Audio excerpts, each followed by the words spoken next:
because I'm using my iPad at the moment because my form haven't yet come. They were supposed to come yesterday, but I'm sure they're on the way. And we're holding at the part where we move on to the next clause of the Mishnah. Krachim hamukafim chayma mimosh Yeshua ben Nun kern b'chamisha asa. The residents of the cities that were surrounded by wall at the time of Yeshua ben Nun read the Megillah on the 15th of Adar. Now, we did this already yesterday, but I'm just going back slightly to be able to start from a place where we can just go through, and the flow is easier when you start from the beginning of a section. It's 2B3. Okay. On Art Scroll, I believe. Okay, so it's 2B3 on Art Scroll. Okay. So the Mishnah had stated that those walled cities, from the time of Rabbi Shimon ben Nun, they read it on the 15th day of Adar. Now, the Gemara is going to come along and inquire from where do we know that the people that live in the walled city from the time of Shimon ben Nun read it on the 15th? Like the Gemara, from where do we know this? Where in the Megillah does it tell us that a walled city reads on the 15th?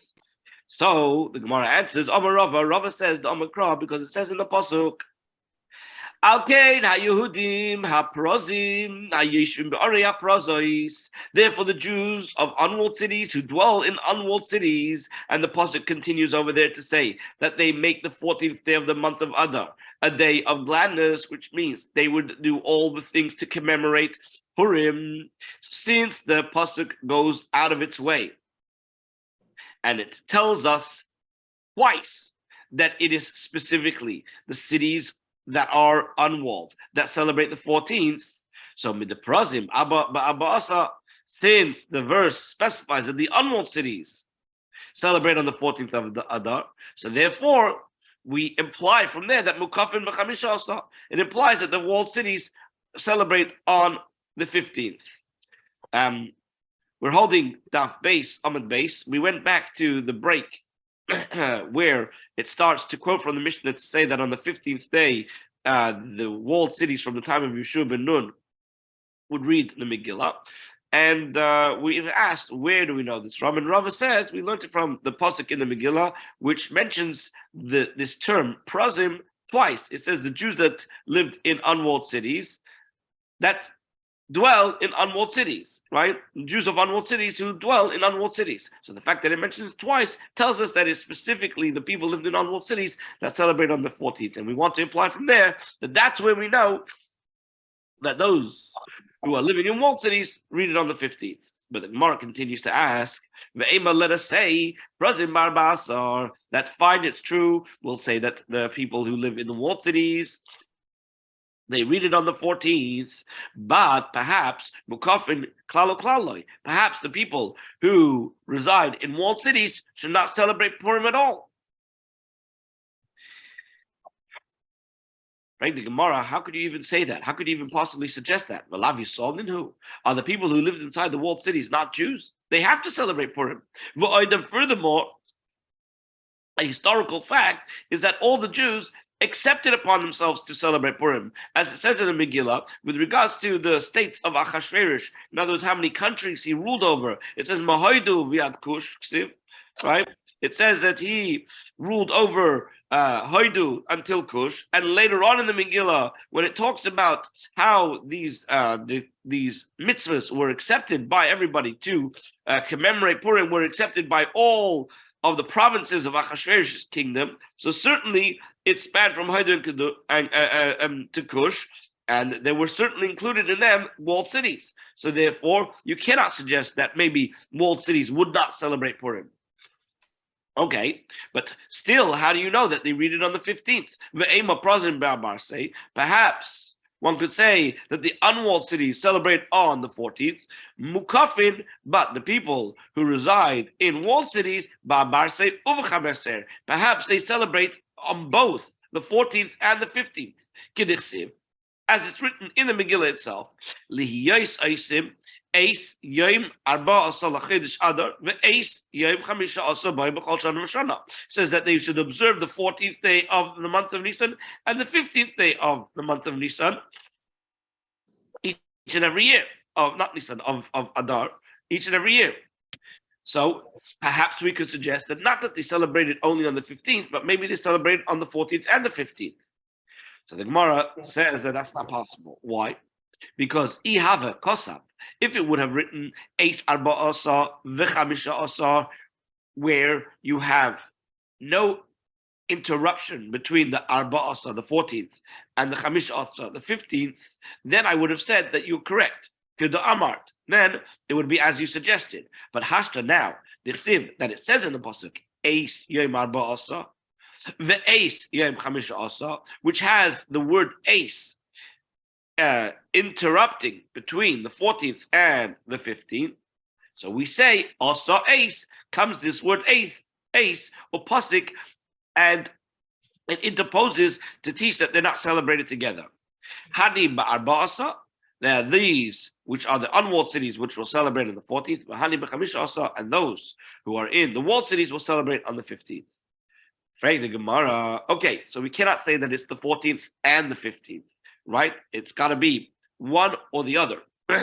However, we still don't have a clear reference to say that people in the walled cities read it on the 15th. Ve'ema, let us say, Parazim ba'arbase, the people in the walled city, in the unwalled cities, have to read on the 14th, but Mukafin, the people who lived in the walled cities, if they want, they can celebrate it on the 14th. If they want, they can celebrate it on the 15th. So the Gemara answers that we already have a limud that tells us that you cannot have the people of the walled city reading it on the time when the people in the unwalled cities. Why? Because Omicron says in the pasuk, bismanehem, and one of the things we learn out from using the word bismanehem is to teach us that zmanei shalzeh, loy zmanei shalzeh, the time for this one, meaning the walled cities, is unlike the time for the other of the unwalled cities, and so therefore 14, the day 14, is not an option for the walled cities. So the Gemara says, 1 second, okay, but maybe the people who lived in the walled cities, maybe they should read it on the 13th. In other words, on what basis do we assume that it's read on the 15th as opposed to the 13th? So the Gemara says, Kishushan. We're going to say that we should assume, yes. Excuse me, Rabbi. I've lost my place on the dock. Can you? Okay, give me 1 second just to finish this thought, and then I'm going to tell you where we're up to. No problem. Kishushan, the Gemara says that the people living in the walled cities presumably are going to read it on the same day as Shushan, which means to say, since no other date has explicitly been referenced in the Megillah, right? We only have the 14th and the 15th. So therefore, let us assume that the people who are living in walled cities will do it like the day of Shushan. Why? Because they cannot do it as the same day as the unwalled cities, because we have that special limud that it says, which is a double expression to tell us that only the people who are living in unwalled cities can read it on the 14th. So the only other option is the other explicitly referenced day, which is the 15th, that was celebrated by Shushan. So therefore, that's the source. Now we're holding Ashkelon Asiya, which is on Daf base, Amud base, toward. Three lines down. 3 lines down. So he The says wide lines. from the wide line. lines. Three lines down from the wide lines. So the Gemara is asking, Ashkelon Asiya, we find that the celebration of Purim, the things that you actually do, the mitzvahs that you do, the festivities, right, takes place in the unwalled cities on the 14th, but there it only says, in connection to that, the doing, but schira minolan, for where do we know that we are going to commemorate it? By reading the Megillah, by retelling the whole story. How do we know that's also done on the 14th?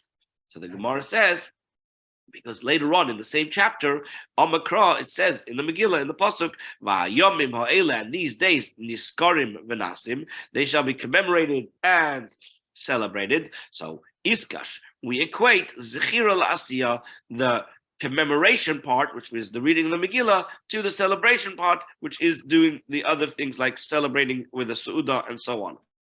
So therefore, just like that one is done on the 14th, so too the reading of the Megillah is done on the 14th. Okay. Now, we had mentioned that what? That those people who lived in walled cities from the time of Yeshua ben Nun would read on the 15th. So the Gemara now tells us that not everybody agrees with this. Masnisin, our Mishnah, the Loikya Tana, is not going to be in accordance with the following Tana, the Tanya as it was taught in the Braisa. Rabbi Yeshua ben Karcha Emer, Rabbi Yeshua ben Karcha said, Terachin hamukafin chayma. These walled cities, that had a wall from the time of Achashverosh, they read on the 15th.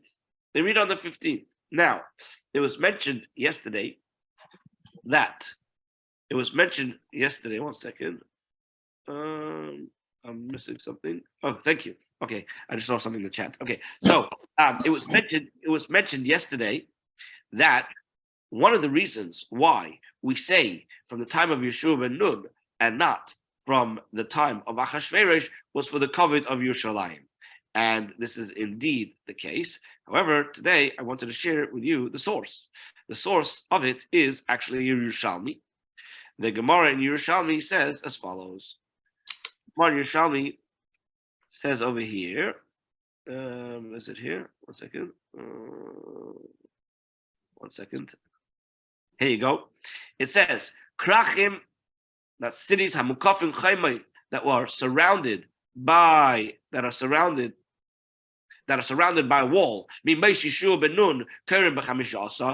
on the 15th. Reb Simon says, Rabbi Shua ben Levi, he says in the name of Rabbi Shua ben Levi, Ilku covered Eretz Yisrael, that we were giving honor to Eretz Yisrael. What does this mean? This means in the time of Achashverosh, Jewish people were still living in Eretz Yisrael. However, some Jewish people, according to the Ramban, most Jewish people were still living in Eretz Yisrael. And the problem was many of the walls of the cities were still in ruin. And so therefore, if they would have, at the time of Achashverosh, come along and said that all the cities that are walled from the time of Achashverosh, then some of the cities in Eretz Yisrael, and perhaps even including Yerushalayim, which wasn't fully rebuilt, would have not fit that criteria, and it would have been a bizayon, a disgrace to Yerushalayim. So therefore, therefore they hinged it upon Mimos Yeshua ben Nun, from the times of Yeshua ben Nun. And some people, some commentaries explain that the reason why Yeshua ben Nun is because he was the first one to go and actually wage war with Amalek. And since Haman comes from Amalek, so therefore, when we're celebrating a special festival, which we read about fighting against Amalek, fighting against Haman, and their downfall, we give the covet to Yeshua ben Nun, because the real question is like this. If we go back, if we go forward actually, as we're about to read, that there's a Gzeira Shava that we learn out from what Moshe told Yeshua with regards to these walls, these unwalled cities, and we learn from there that walled cities are going to be from the time of Yeshua ben Nun. Seemingly, we should have just said walled cities from the time of Moshe. Why from the time of Yeshua? So we give covet to Yeshua because he was the one that went out to fight a war against Amalek. Anyway, that's just an interesting point. Rabbi, this thing that you're mentioning right now, according to the Talmud Yerushalmi, so there's a note in the Steinsaltz that brings this whole discussion, and the source that it says at the end of this paragraph, it says the Ran Ritva Nechtavim Meiri, citing the Medrash. Right. But I think all of them ultimately take from the Yerushalmi. The Yerushalmi writes it in one line, but these other sources that you're mentioning over there, they spell it out more at length. So But all I'm saying is the Medrash precedes the Talmud Yerushalmi. So whatever Medrash that they're quoting from, fair apparently, yeah. Fair enough. Okay, fair enough. Okay, so now the Gemara asks the following question. The Gemara asks, "My time in Rabbi Yeshua ben Karcha. What is the reason of Rabbi Yeshua ben Karcha telling us that any city that is from the time of Achashverosh, and for the Gemara Kishushan, because he says that the principle that we're going to make around what day you're going to read the Megillah is going to be in accordance with what Shushan was. Ma Shushan, just like Shushan was surrounded by a wall at the time of Achashverosh, and the residents of Shushan read it, or they read the Megillah on the 15th. So too all other cities that were surrounded by a wall at the time of Achashverosh, they'll also read on the 15th. Straightforward. But what about our Tana of our Mishnah? Why does he not establish the status of a city based on whether it was surrounded by a wall in the time of Achashverosh? So he says the reason is because Yolif Prazi. He derives by the means of Gzer Shava that links the unwalled towns with other unwalled towns. What does that mean? It says over here, it says therefore the Jews of the unwalled towns. It says over there, Levi, when we're talking about Moshe and Yeshua, which we're speaking about how the conquest on the way up to Eretz Yisrael. So Moshe Rabbeinu describes how they had conquered so many cities, Levad, that is besides Me'ori HaPrazi, Harbe Ma'od, a great number of unwalled towns, which there is these things are, you have the word unwalled.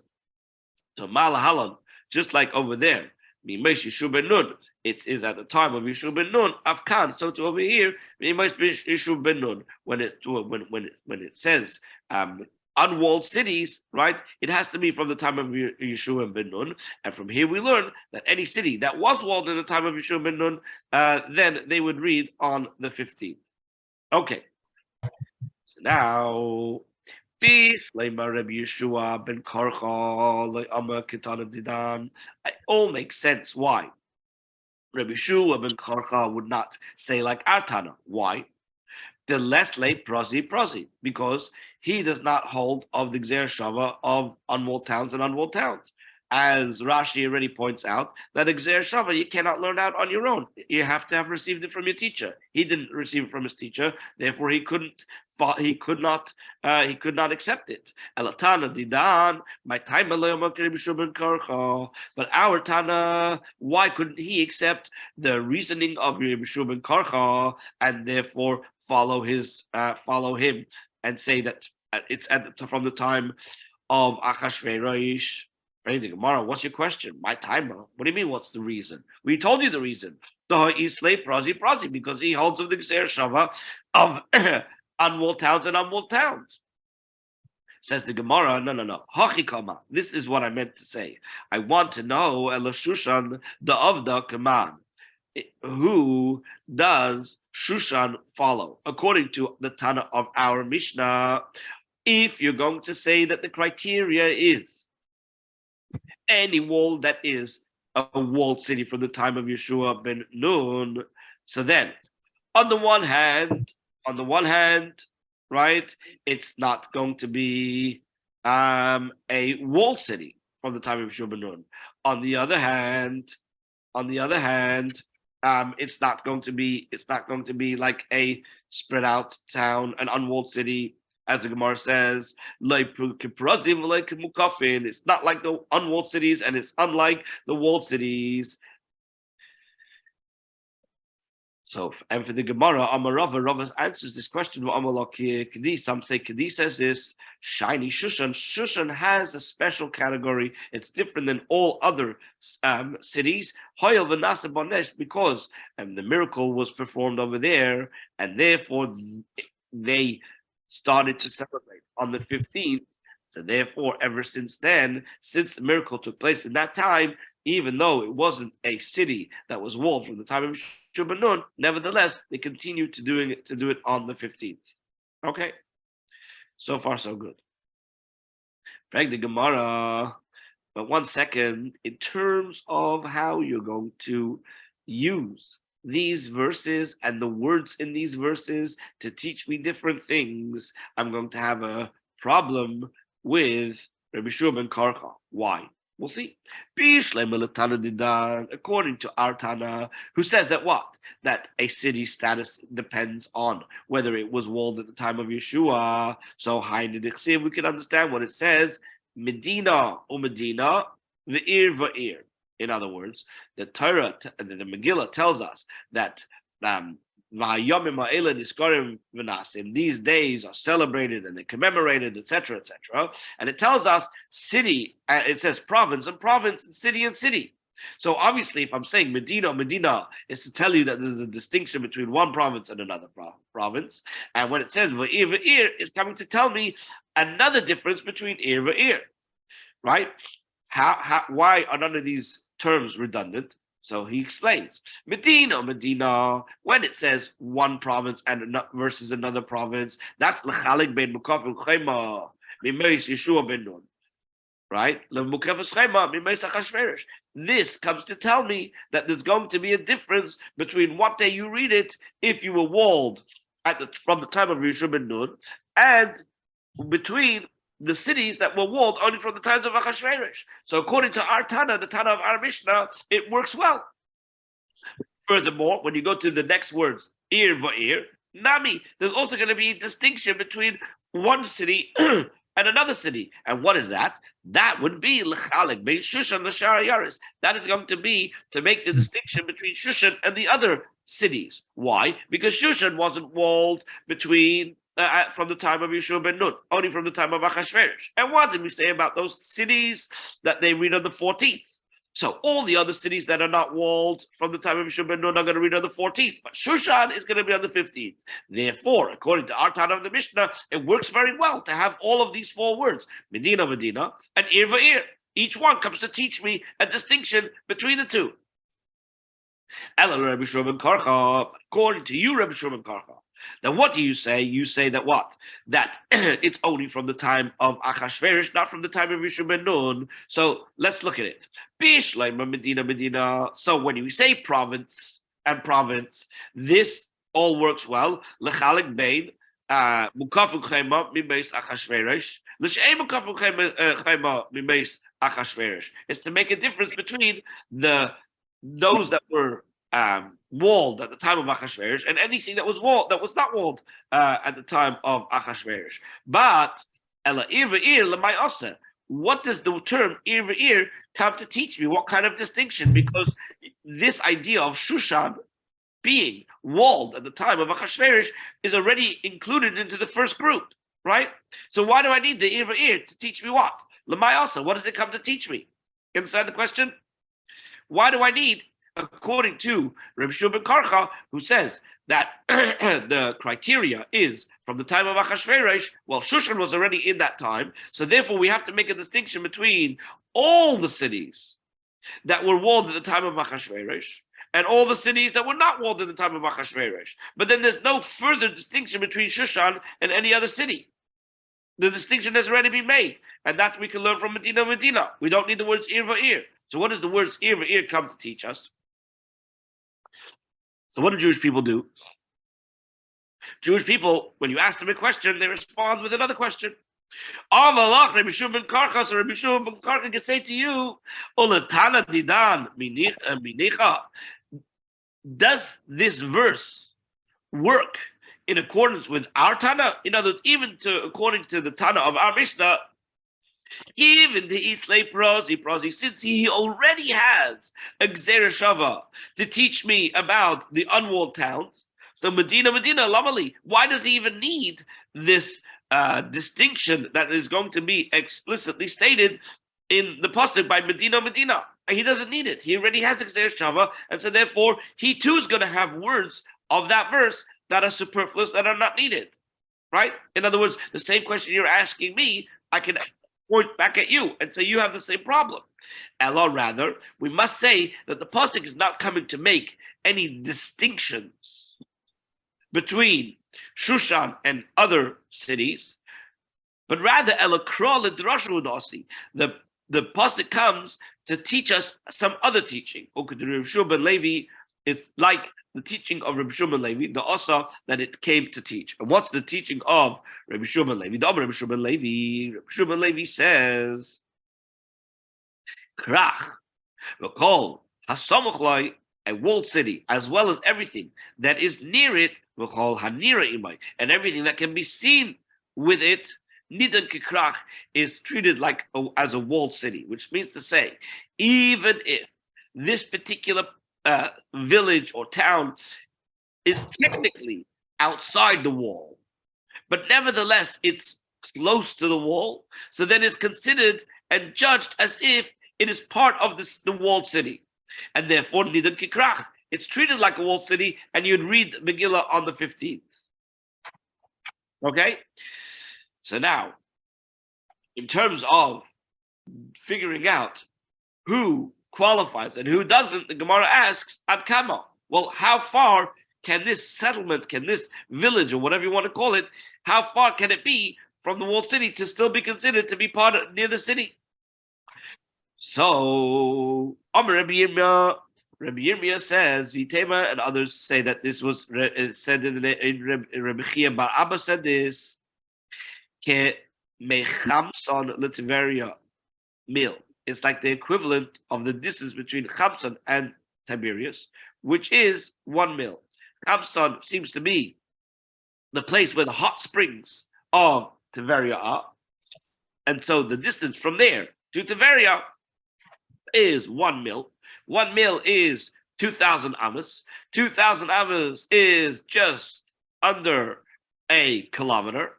It's about 0.59 miles. And so that is the distance that you can be in order to still be considered part of this walled city. Frank the Gemara, 1 second. Why do you have to answer me by saying from Chamson to Tiberia, a mil, the lema mil? Just say 1 mil, and that's it. Why do you have to bother to tell me this whole thing that's from Chamson to Tiberia? So, and for the Gemara, Hakamash Malan, the reason why we tell it to you this way is to teach us that the shiur the mil, what is the measurement of a mil? People may not know exactly what a mil is. Kamahava, how long is it? So we're teaching you that Chamson Litveria, it's the equivalent of the distance between Chamson to Tiberia. If you go and measure how far Chamson is to Tiberia, you'll now know how long a mil is. Okay. 1 second, somebody's trying to get in. Okay.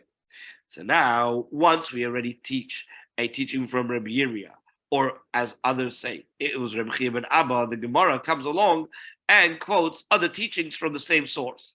And one of the reasons that they do that is because this is helpful to memorize what you learned. Remember, back in those days, the Mishnais was written down, but the Gemara wasn't written down.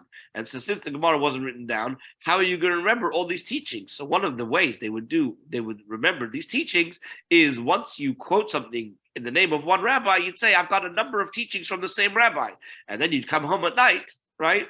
And you could remember, I learned a number of teachings from the same rabbi, in the name of the same rabbi, and this would help them memorize. So here we have a list of things that are taught in the name of Rabbi Yirmiyah, or others said it was in the name of Rabbi Chia bar Abba.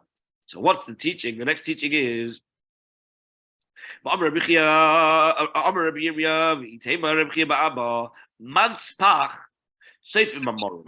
No, the Manspach, these are the final letters, right? So we know that there are certain letters that are just regular letters. They have Aleph, Beis, Gimel, Dalet, and so on. But when you get to Chaf, and a mem, and a nun, and a tzaddik, and a pei, they have final letters, right?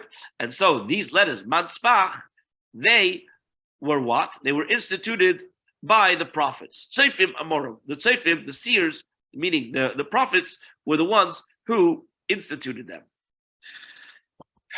Now, Tosfos elsewhere tells us that the reason why we mention it here as manspach and not doing it in the order that they appear, which would be having the chaf first, is because you split it up into two words, min tzafach, from your seers. In other words, from the tzofim, from the seers, so that's an easy way to remember that it's the Leviim who instituted it, at least the way we're understanding it now. We'll see soon that it's not so simple. The Tizbara, Frank the Gemara, is it reasonable to say that they were instituted by the prophets?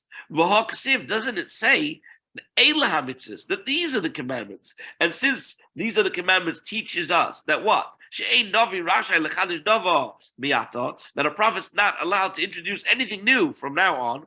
After we receive the Torah from Moshe, there's nothing new that can be added to the Torah. So how could you have this idea of the Chachamim, the Vim teaching us a new thing of Manspach?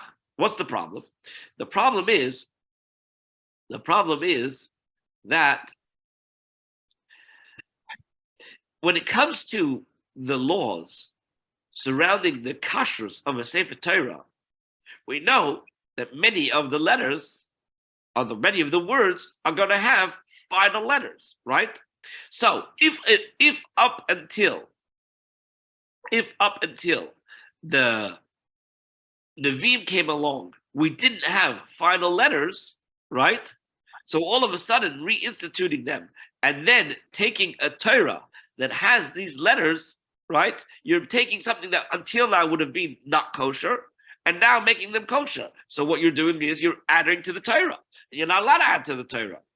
So how could we say that it was the Nevi'im that instituted this idea? But and furthermore, Amar Rav Chisda, didn't Rav Chisda teach us with regards to the luchos, mem v'samich shebaluchos, with regards to the letter of mem and samach in the luchos, but they were standing there by miracle, which teaches us what? The samach is a circle. So we realize the miracle of it was like this. Since every letter in the luchos was carved, etched right the way through, it went through from one end of the stone to the other end of this sapphire stone, right? So most of the letters, right, have no problem because they're not completely separate from the stone. But the certain letters, which you can only have if they are completely detached, like a samach, right, that has a circle, right? So too, with the final mem is in a certain shape, and that was also standing in the luchos. How is it standing there if it doesn't have anything to hold on to? So the answer is it was done by a nes.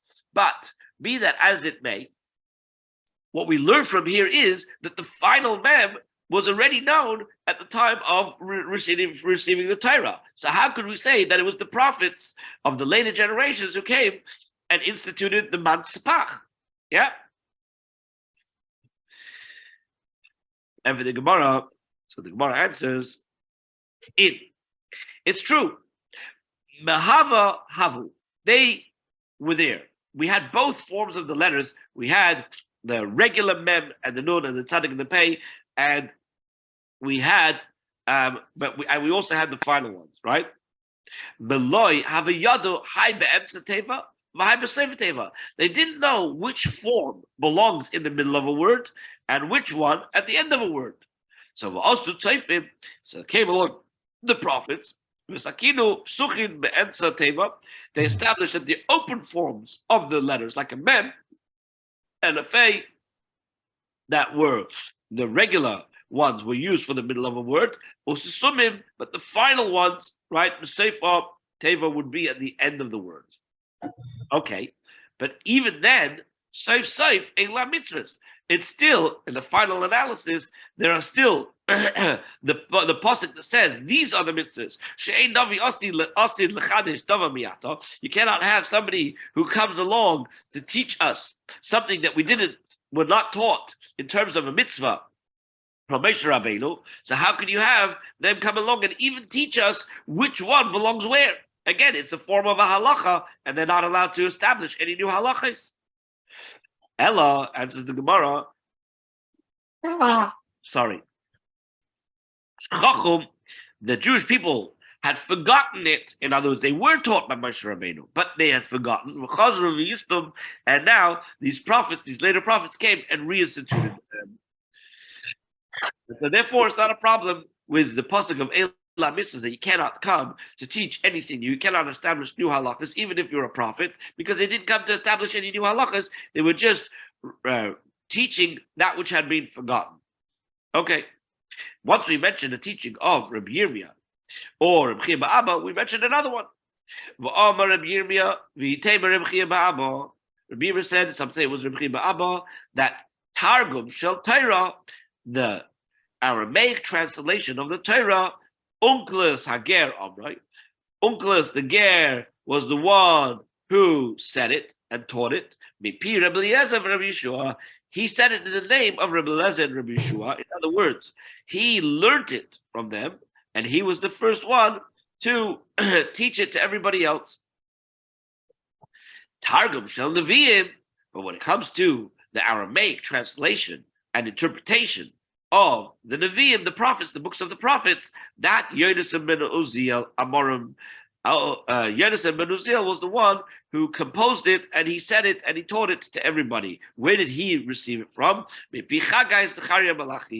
learned it from Chagai Zechariah Malachi. Even though Chagai Zechariah Malachi lived much earlier than Yonasan ben Uziel, but nevertheless, what we're saying is he received the tradition that went back, that traced its way back to Chagai Zechariah Malachi, the way they taught the interpretations and the translations of the Nevi'im. So we're told what happened when Yonasan ben Uziel got up and he taught it to everybody, right? He says, Velizdaza Eretz Yisrael Arba Meis Parsa al Arba Meis Parsa. When Yonasan ben Uziel composed the Targum of the prophets, the whole Eretz Yisrael shook. It was over an area of 400 parsa by 400 parsa, which is the size of Eretz Yisrael. So therefore, we see that there was a major event that took place. And when the whole Eretz Yisrael shook, Yotzes a Baskal Amma, a Baskal, a voice from heaven, came out and said, who's there? Who is this? Shegilas Sarai Livnei Adam, who that has revealed my secrets to mortal beings. What does this mean? So we learned in Chagiga, right, that with regards to the secrets of the Torah, one should not reveal to more than one person, two people. They have to be special people, etc. But here, there's no Kabbalah. Okay, it's not Kabbalah. So what the Mefarshim explain is that what this must mean is that there was a prohibition against writing down Torah Sheba'al Peh. Torah Shebechsav was written down, but Torah Sheba'al Peh was not written down. And we know that Rabbi Yehuda Anasi said, Eis lasis la'Hashem b'feiru Torah secha, because of the fact that the people were dwindling in their learning, and there were a lot of gzeras, and the Jewish people were being spread far apart. So therefore, in order to be able to preserve the Torah, he had to go against this principle of not writing down Torah Sheba'al Peh, and he had to compile the Mishnayos. So it seems that over here, there was a Baskal that went out and said, who is revealing my secrets, meaning Torah Sheba'al Peh, which means the interpretation to the Nevi'im, to regular people. In other words, the fact that the Ksuvim were written down, the Nevi'im were written down, that was okay. But you're going to come along and reveal the interpretation of what the Nevi'im actually mean, then perhaps that's something that Hashem doesn't want. So Amad Yonasan ben Uziel. Yonasan ben Uziel stood up, al raglav on his feet. Amad, he said, Anihu shegelisi sisarecha. I am the guy who came and revealed your secrets. Livnei Adam, to mortal beings. It is revealed and it is known to you.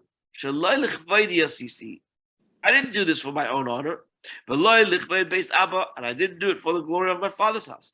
I did it for your honor. Sisi, that's why I did it. In what way does it honor Hashem to come and give a interpretation of the Nevi'im? So he says, there shouldn't be an increase of arguments among the Eden. Why? Because in those days, what was happening is that people started to have disagreements about what the psukim in the Navi actually mean. So Yonis and Ben Uziel got up and said, if I make an authoritative translation, then people will have this translation and interpretation, so there shouldn't be so much machlekes among the Jewish people. So once he's finished doing that, Oid Bikesh further wanted to legalis targum shel ksuvim. He wanted to reveal the targum of the writings, the ksuvim. Right? You have the Nevi'im and the ksuvim. So then what happened was Yatzasa Basko V'Amra Loi, a heavenly voice came out and said to him, Dayecha, enough. What you've done is enough. No more. I don't want you to go any further. It's enough that you've already translated the Nevi'im.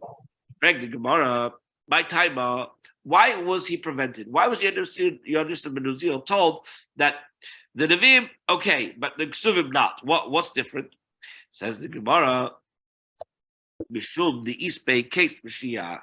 The reason is because in the Ksuvim, in the book of Daniel, there it has the end of when Mashiach will come. The last few psukim of Daniel, there's a discussion over there, and it talks about some kind of end.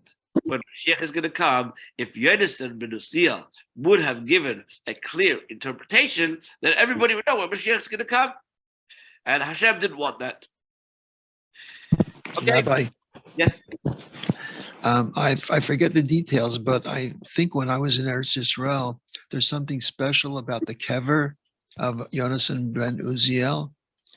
Do you know what I'm talking about?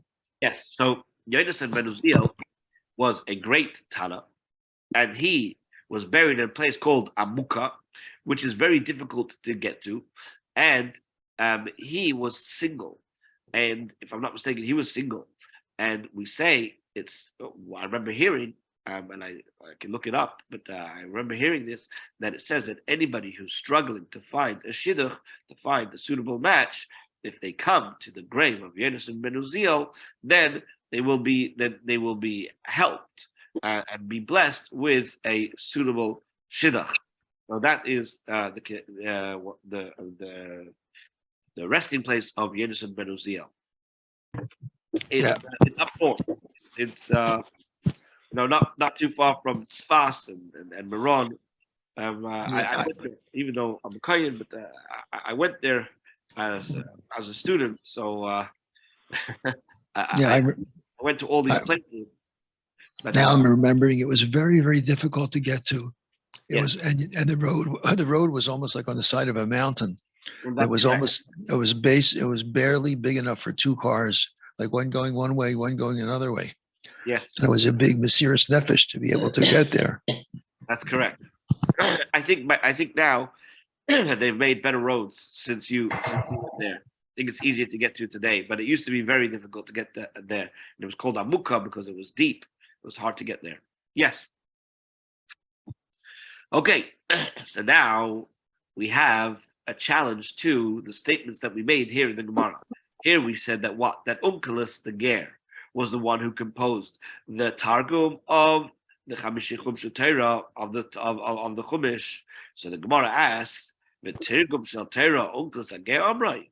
Was it really true that the Targum of the Chumash was composed by Onkelos the Ger? Omar Rav Ika Bar Ovid Omar Rav Chananel Omar Rav. Didn't Rav Ika Bar Ovid say the name of Rav Chananel, said in the name of Rav? By the Chsiv, what does it mean when it says in the pasuk? There's a pasuk in the Nehemiah that says Vayikru b'Sefer b'Teres Halakim b'Feirosh b'Soim Seichel v'Yavina b'Mikra. So this was in the time of Ezra that they read the scroll of Hashem's Torah clearly with application of wisdom. They clarified through the reading.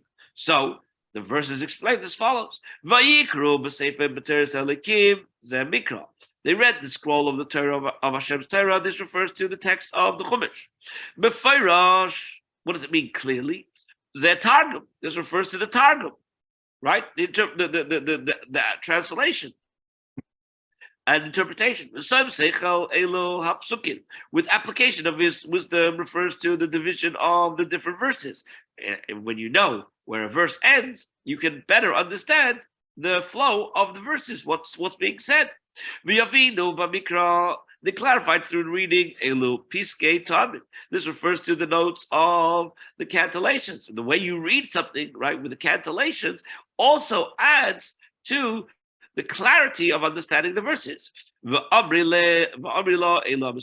say that when it says it refers to the tradition that details the proper pronunciations and spelling of each word, because remember, we have some words that are missing letters, some words that have added letters, some is with an aleph and some is with a vav. So loy and loy, even though it sounds the same, that there's the two different meanings. Loy means to him and loy means no. So that's what it means.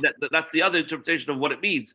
That means when it says Vayovim b'mikra. But either way, what we see over here is that it was given together with the Targum. So how can you say Onkelos was the first guy to come and teach us the Targum? We have it already from the time of Ezra.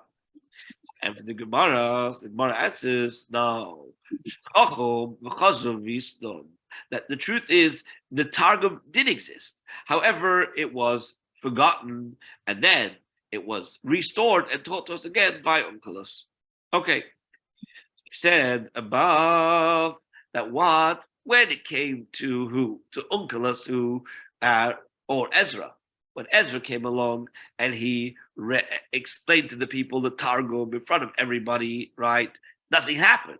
It's only when Yosef ben Uziel came and put together the interpretation and revealed it, the interpretation of Nevi'im, that all of a sudden the whole Eretz Yisrael shook. So the Gemara wants to understand what's the difference. The Eraisa, the Loyis Daza. Why is it that when the Targum of the Chumash was composed, then Eretz Yisrael didn't shake? The Nevi is Daza. But when it came to the Targum of the prophets, right, then Eretz Yisrael did shake. After the Gemara answers the Eraisa Mifarsha Milsa. When you have the Chumash, right, the matter of the Chumash is clear. So, since it is clear in nature, the Targum didn't reveal any secrets that were not meant to be revealed. However, when it comes to the prophets, the Nevi, when you had the Targum of the prophets, there are certain subjects that are clear, but there are certain subjects that are concealed, meaning they're enigmatic, they're difficult to understand. And by writing the Targum of the prophets, you make these things that are somewhat enigmatic, making them available and accessible to everybody, even to the masses. And that's not what Hashem wanted. You know, one of the reasons why Torah Sheba'al Peh was not written down is because Hashem wanted to have a safeguard to ensure that the Torah would always remain by the Jewish people and not be stolen by some other nation. So if you only have Torah Shebechsav, so what we've already seen that other nations, other faiths have come along and taken our scriptures and claimed it as their own, right? And they say, well, what's the difference? It's written down, and you think you understand it, we think we understand it, so we have the truth. So therefore, the Eibishter Hashem wanted to keep Torah Sheba'al Peh not in a written form, so that no one would be able to truly understand, right, what the true meaning of the Torah Shebechsav is without the Torah Sheba'al Peh. So therefore, he didn't want it written down. So therefore, now that you've written it down, the whole, in other words, the interpretation of the Nevi'im, right? So now what's going to happen? Therefore, the whole Eretz Yisrael shook. The whole Eretz Yisrael shook. So now, the Gemara is going to come along and give us an example of something that is not so clear in the Nevi'im. However, through the Targum, we can understand what it's talking about.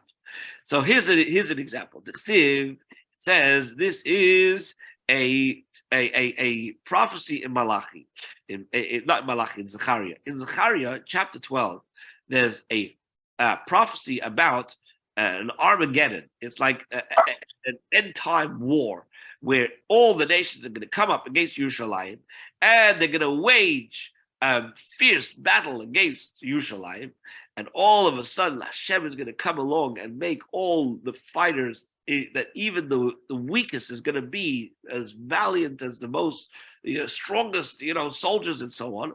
But it says, sorry? Is this Gog and Magog you're referring to? Yes. Well, it could be.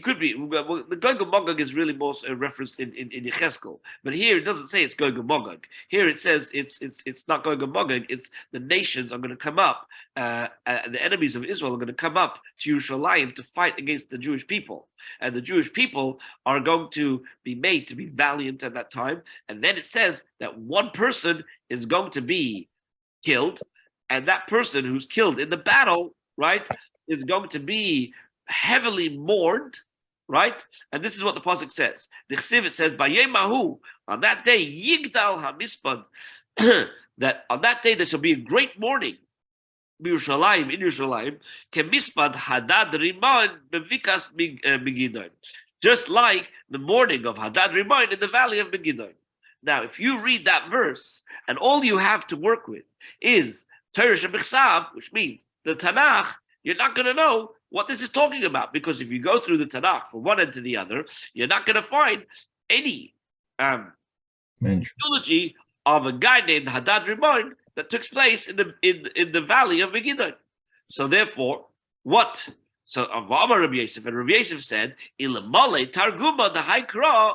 If not for the Targum of this verse, Lo Yadana Makama, I would not know what it means. In other words, if you just read the plain verse and just have the verse with which to interpret, right, and other verses to interpret it, it's not going to make any sense. But the Targum is the one that came along and teaches us that this verse actually refers to two separate incidences, which is not clear from the verse. What does the Targum tell us? The Targum tells us, "B'yoyim hahu," on that day, Yiskei Mispeda Yerushalayim, there'll be a great mourning in Yerushalayim. Kemispeda, like the mourning the Achav Bar Omri, like the mourning over Achav the son of Omri, Diktal Yasei Hadad Rimoin, who was killed by Hadad Rimoin, Ben Tav Rimoin, the son of Tav Rimoin, Berabais Gilad in Ramat Gilad. Why was he called Hadad Rimoin? The reason Ben Tavrimon, because it seems that was his Avodah Zarah, and in those days they used to call themselves by the names of their Avodah Zarah. So the pasuk here calls him by the name Hadad Rimon, right? That was one. So he was not the one that they mourned. He was the killer of the one that they mourned. The one that they were mourning was Achav, who was a wicked king, right? But he was mourned by the Rishonim. Right, he was mourned when he was killed by Hadad, and then the second eulogy, the second mourning was Okemispeda Yeshia Bar Ammon, like the mourning of Yeshiyahu, who was the son of Ammon. Diktal Yosei Parai Gira Bebikas Megiddo, who was killed by Parai the lame in the valley of Megiddo. So we know the story that Paro wanted to go through Eretz Yisrael to have a battle, and Yeshua went out to fight him, and then he was killed in battle, and then he was killed in the valley of Megiddo, and then there was a big mourning over Yeshua. So what this pasuk tells us, that in the future time there's going to be somebody who will be killed, and they're going to mourn him so much, just like these two people who were killed, and they were mourned very much by everybody. Okay, but if not for the Targum, I would never be able to decipher what this verse means. Okay. Another teaching that was taught by Rabbi Yirmiyah or by Rabbi Chia Abba is that with regards to something that happened in the time of Daniel. It says in the book of Daniel, "V'ra'isi ani Daniel levadi es hamara," and I, Daniel, alone saw the vision.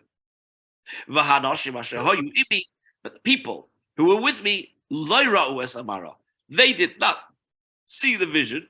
Aval charada gedela nafla aleim, but the great fear fell upon them. The yivruchu beichave, and they fled into hiding. Okay, so Frank the Gemara, who were these people who were with Daniel when he saw this vision? Amar Rabbi Yirmiyah, Rabbi Chia Abba. Rabbi says it, and some say it was the name of Rabbi Chia Abba. That the Chagai, Zechariah, and Malachi.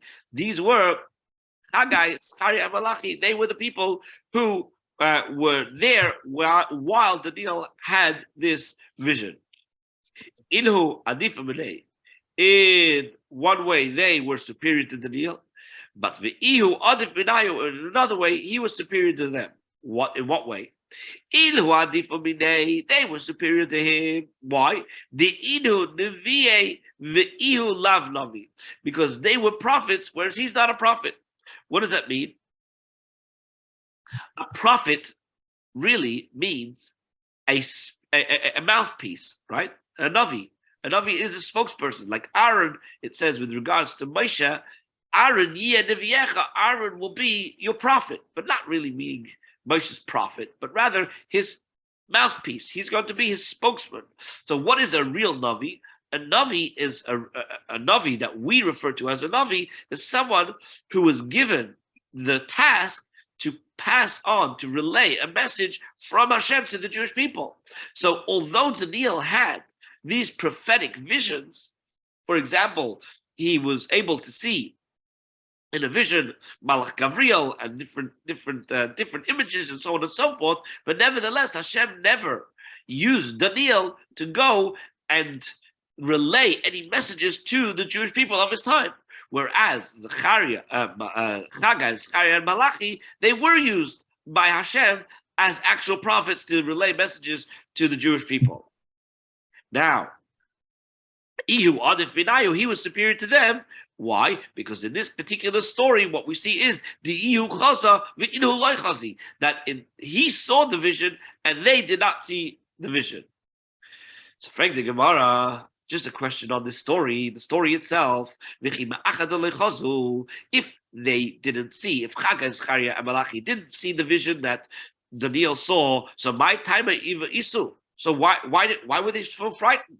Why does it say they were overcome with fright that they ran away and they hid? What were they so frightened about if they didn't see anything? Says the Gemara, Afal Gav, even though the Inhu Lechazi, even though that they didn't see the vision, but Mazlayu Chazi, their angels, meaning their muzzle, that there's a part that were some spiritual energy that is connected to them, over them, did see, and that caused within them all of a sudden an awakening and a certain sense of awe, fear, and trepidation, even though they didn't see the vision. But nevertheless, since their muzzle saw the vision, that had an effect on them. Amar Ravina, so Ravina commented on this. Shma mina, let us learn from here. Hi man, the voice. Anybody who becomes frightened for no apparent reason, which means to say, if you ever have a certain sense of awe, reverence, fear, some pull towards Hashem, that all of a sudden you feel some connection, you feel something, you should know that Avagav the Ilu Chazi, even though you didn't see what was the cause of this, your mazel did see, and so therefore, obviously, something has happened that your mazel perceived some kind of vision, and that impacted you down here to feel to feel this fear. So now, what should a person do when he feels this fear? So what's the remedy for somebody who becomes frightened and he doesn't know why he's frightened? So the Gemara says, Three different things. One is likri krishma, just say krishma. If you're standing in a dirty place, you can't say krishma. Linchev meduchte arba garbide. Then you should jump 4 amas from his place. And if not, lema hochi, that he's able to say the following words in this place. Listen to this. The goat at the slaughterhouse is fatter than me. In other words, if you are some shade, if you are some evil power, then listen, there's a goat at the slaughterhouse that is fatter than me. Go take your curse. Go take this whatever terrible thing that is causing me to fear. Go take it somewhere else. And I think we'll stop here for today. Wish you all a wonderful Shabbos. Great, Rabbi- thank you. Thank you. Rabbi- Rabbi. Pesach Sheni. Good Shabbos, everyone. Good Shabbos, Bye-bye. everybody. Thank you, Rabbi, Rabbi. Yes. Rabbi, this thing that you just said, that the goat of the slaughterhouse is fatter than I.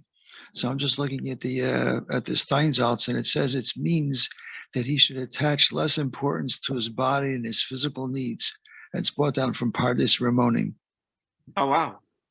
That's interesting. I'm just following as you're saying. So this is the Yeah. Steinsaltz Gemara. Interesting. Thank you for sharing that. Thank you very much. All the Have a good best. Shabbos, everybody. Good Shabbos. Shabbos. Shabbos.